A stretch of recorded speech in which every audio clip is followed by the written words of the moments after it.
Setelah hampir 1,5 tahun pertempuran, pasukan Rusia akhirnya berhasil membebaskan kota penting lainnya di DPR, yaitu Chasiv Yar.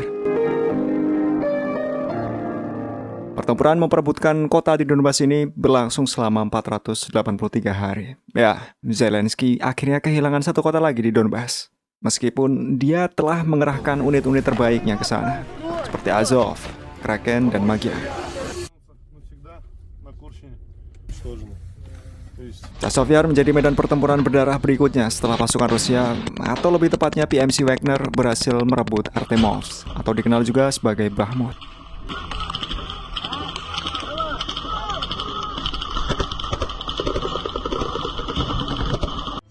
Komando Kiev menggunakan Chasiv Yar sebagai pusat logistik pada saat pertempuran di Bakhmut.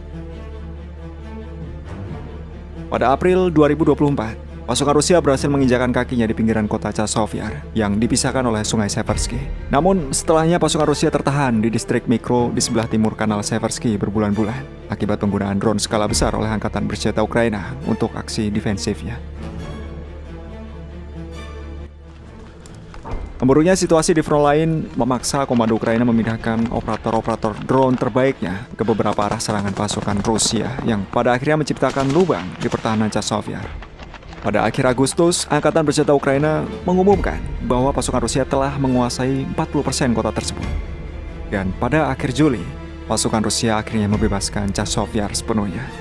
Selama pertempuran, pejuang Rusia menempuh jarak lebih dari 20 km di bawah tembakan artileri dan drone Ukraina.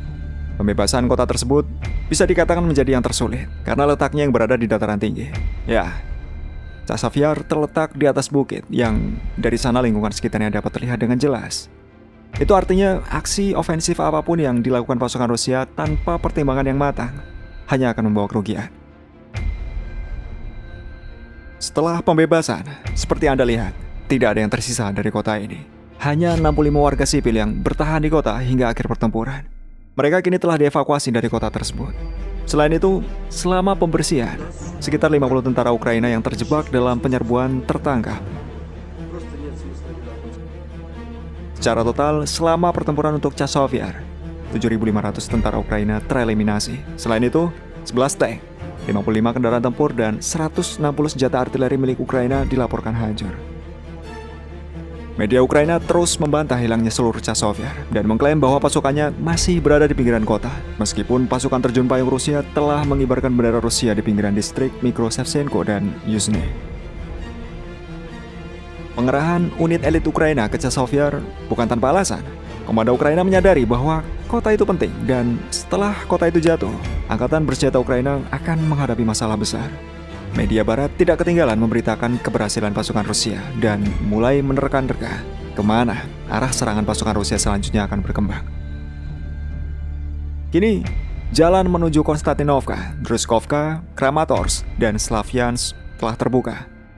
The New York Times bahkan menyebut Chasiv Yar sebagai kunci Donbas karena letaknya di dataran tinggi dan penaklukannya akan memungkinkan pasukan Rusia maju hampir tanpa hambatan menuju Kramatorsk dan kota-kota lainnya. Runtuhnya pertahanan Ukraina ini mungkin akan terjadi secara beruntun. Setelah hilangnya Chasiv Yar, kota lainnya seperti Pokrovsk dan Konstantinovka mungkin akan segera menyusul. Koalisi sudah terbentuk di kedua kota. Beberapa sumber bahkan mengatakan pasukan Rusia telah memasuki Pokrovsk dan memulai pertempuran di jalanan menuju pusat kota.